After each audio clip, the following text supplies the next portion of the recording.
أشرقت نفسي بنور من فؤادي حينما رددت يا رب. Assalamu alaikum wa rahmatullahi wa barakatuh. Before the break, we began the chapter Bab Salatul Musafir wal Marid, and we stated that the definition of Safar means to expose that matter which usually is hidden. And when you travel with a person, you rarely get to know the character of this person and the reality of this person. And Safar puts people in these particular situations. We also went through the fa'idah of Safar, and we had stated that the Prophet ﷺ in an authentic hadith, he said, As-Safar qit'atun min al-adab, that Safar is a portion of punishment, no matter what. As Imam al-Haramain stated, Mufaraqatul ahbab, that the fact that you are distanced from your relatives, from your family, from your loved ones, this in reality is also a difficulty. And we had also stated that the concessions pertaining to the musafir are related to the journey and not related to the difficulties as per se, because that would be quite difficult for us to measure and to standardize that matter. We went through a hadith dealing with the fixed limit, that if a person traveled over this limit, he would be regarded as a musafir, and we stated that the number is 85 plus minus kilometers according to majority of the scholars, whereas Ibn Taymiyyah rahimahullah, Ibn al-Qayyim and a few other scholars, they were of the opinion that this goes back to the custom and the norms of the people. We also saw with regards to a specific number of days if you are staying at your destination, is there such a number? And we saw that majority of the scholars are of the opinion if you are staying at a place for more than 4 days, from your first day, if you know that you are going to be there for a specific number, if it's more than 4, then from day 1 you are no longer regarded as a musafir. And according to the Hanafi scholars, it is 15 days. According to Ibn Taymiyyah rahimahullah and others, there is no fixed number. It goes back to the norm and the customs of the people. If you travel to a place and you are not sure when you are going to leave that area, maybe tomorrow, maybe today, you can continue making use of the concessions for as long as required.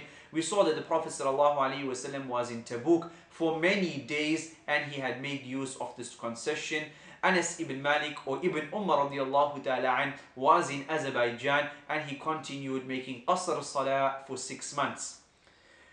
We begin with hadith number 347 inshallah. وعن أنس رضي الله تعالى عنه قال قال رسول الله صلى الله عليه وسلم كان رسول الله صلى الله عليه وسلم إذا ارتحل قبل أن تزيغ الشمس أخر الظهر إلى وقت العصر ثم نزل فجمع بينهما فإن زاغت الشمس قبل أن يرتحل صلى الظهر ثم ركب متفق عليه. This hadith narrated by Anas ibn Malik radiallahu ta'ala an. He states that the Prophet sallallahu alayhi wasallam, while the Prophet sallallahu alayhi wasallam كان إذا ارتحل قبل أن تزيغ الشمس, if the Prophet sallallahu alayhi wasallam began his journey before the zawal, before the sun had passed its meridian, أخر الظهر إلى وقت العصر, Prophet sallallahu alayhi wasallam continued on his journey and he delayed Salatul Zuhr until the time of Salatul Asr. إذا ارتحل قبل أن تزيغ الشمس, the Prophet sallallahu alayhi wasallam, if he began his journey before Zawal, so he began his journey before Zawal, Prophet sallallahu alayhi wasallam would continue the journey, delay Salatul Zuhr up to the time of Salatul Asr and pray both of them together. And the Prophet sallallahu alayhi wasallam ثم نزل فجمع بينهما فإذا زاغت الشمس, if Zawal had occurred and the Prophet sallallahu alayhi wasallam was still in Medina, قبل أن يرتحل صلى الظهر ثم ركب, then he would pray his Salatul Zuhr and then he would begin his journey. So the Prophet sallallahu alayhi wasallam, if he began his journey before Zawal, he would go and continue on his journey. When the time of Zuhr would come in, he would continue on the journey. When the time of Asr would come in, Prophet ﷺ would pray Salatul Zuhr and Asr together at the time of Salatul Asr. If the Prophet ﷺ began his journey after Zawal, then the Prophet ﷺ would pray Zuhr in Medina and then he would begin his journey and continue. وفي رواية للحاكم وفي الأربعين بإسناد صحيح صلى الظهر والعصر ثم ركب. Prophet ﷺ supposedly prayed Salatul Zuhr and Salatul Asr, and then he began his journey.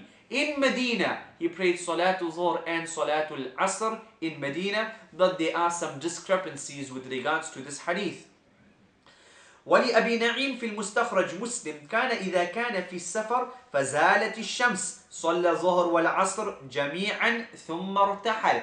If the Prophet ﷺ was on a journey and the time فإزالت الشمس صلى الظهر والعصر, and the sun passed the meridian after zawal, the time of Zuhr had come in, Prophet Muhammad ﷺ would pray Salatul Zuhr and Salatul Asr at the time of Salatul Zuhr. So we have two types of jam here. In the first narration, the Prophet ﷺ, he would delay Salatul Zuhr and pray it with Asr at the time of Asr. In the last narration, the Prophet ﷺ would pray Salatul Zuhr and Asr early at the time of Salatul Zuhr. And so from this hadith we see that this type of jam, combining salawat, is something which is permissible. The wisdom behind this is that a musafir, he requires these concessions. He is going to be on his journey. He might find it difficult to stop and pray. He might find it difficult to break his journey. So Allah subhanahu wa ta'ala in the Sharia has granted the musafir this concession that he can join between his salawat. Everybody agrees that this joining of salah is due to the ease. It has been legislated for ease. And from this point we remember when we talk about the next mas'ala. All scholars are in agreement that the Prophet ﷺ during his Hajj, he had joined his salah in Arafat, he had joined at Muzdalifah. The Hanafis, Shafis, Malikis and Hanbalis, everybody is in agreement with this matter. The second matter, just on a safar. Is it permissible? The brother is leaving London and going to Birmingham. Would it be permissible for him to combine his salawat on this journey? Majority of the scholars are of the opinion that it is permissible, and their proofs are these various ahadith from the practice of the Prophet ﷺ and the Sahaba. As for the Hanafi scholars, Imam Abu Hanifa rahimahullah, he was of the opinion that jam is not allowed unless it is called or it's termed jam as-suri, wherein a person delays Salatul Zuhr. Maybe there might be 5 minutes left for the expiry time of Salatul Zuhr. So he prays Zuhr within the time of Salatul Zuhr. By the time he finishes it, the time of Asr comes in and he prays Salatul Asr in its early time. The reality is he prayed every salah in its normal time, but outwardly he had joined between these two salawat. Imam Abu Hanifa rahimahullah, he states that this is permissible. As for joining Asr at the time of Zuhr and joining Zuhr with Asr at the time of Asr, then this is not allowed. If we agreed that this reason and legislation for this jam and joining of prayers is due to the ease that comes with it, don't you agree that if we said that this jam was what the Prophet ﷺ had done, it was the jam as-suri, then in reality that is more difficult. For the Muslim to find out the end time of Salatul Zuhr and the beginning time of Salatul Asr, and for him to find that actual time, break his journey, stop, take wudu and pray within that time, and a few minutes later pray in the Asr time, in reality that is more taklif. In reality that goes against the wisdom of the ease in combination of salawat. And that's why the opinion of majority of the scholars is clearly the stronger of the two opinions, that it is permissible for the musafir while on his journey for him to join between his two salawat, between Salatul Dhuhr and Salatul Asr, between Salatul Maghrib and Salatul Isha. You are allowed to join Salatul Dhuhr and Asr at the time of Dhuhr, or join Salatul Dhuhr and Asr at the time of Asr. With regards to Salatul Maghrib and Salatul Isha, you are allowed to join between Salatul Maghrib and Salatul Isha at the time of Maghrib, and you are allowed to join between Salatul Maghrib and Salatul Isha at the time of Salatul Isha.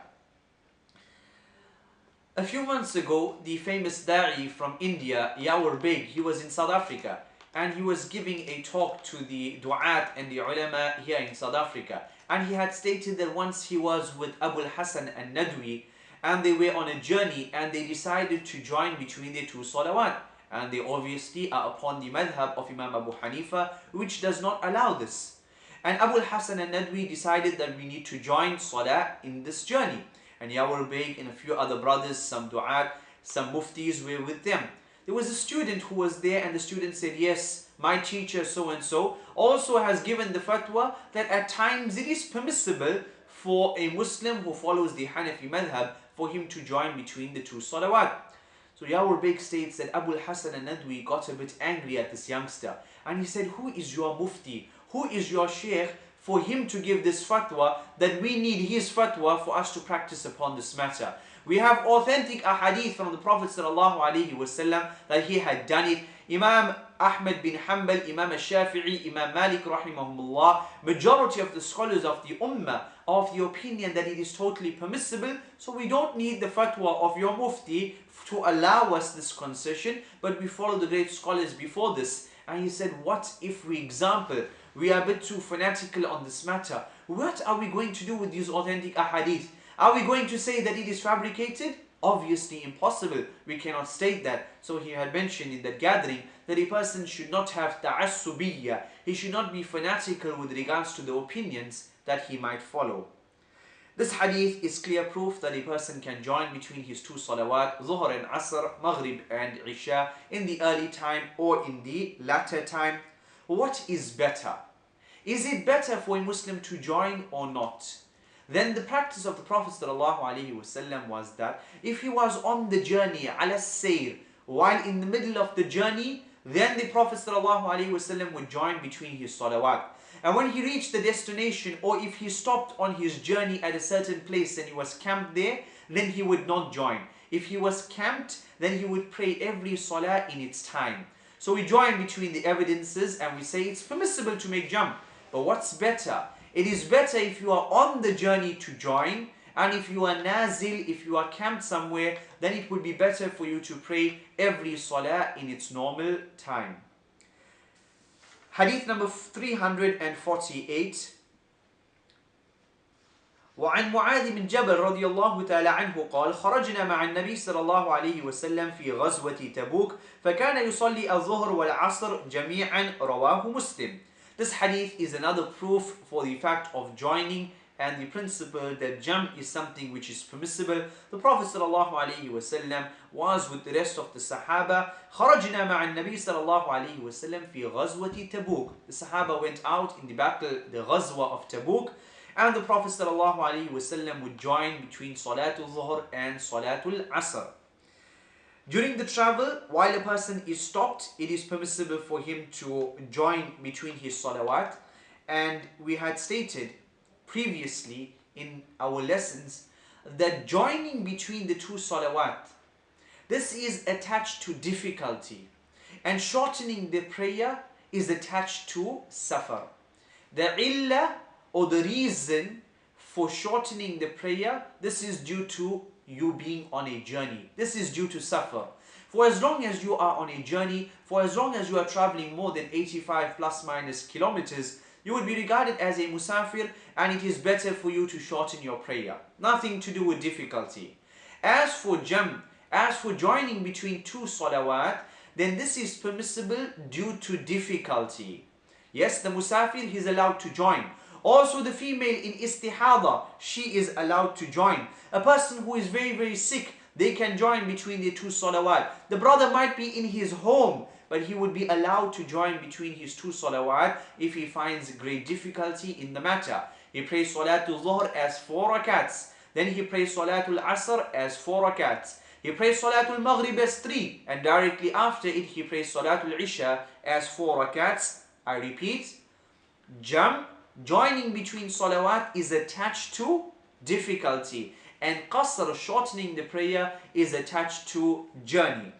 Maybe there is a doctor, a surgeon, and he has to operate on somebody, an operation which might take 7, 8, 10 hours. And so what happens in this case? He is also allowed to join between his two salawat.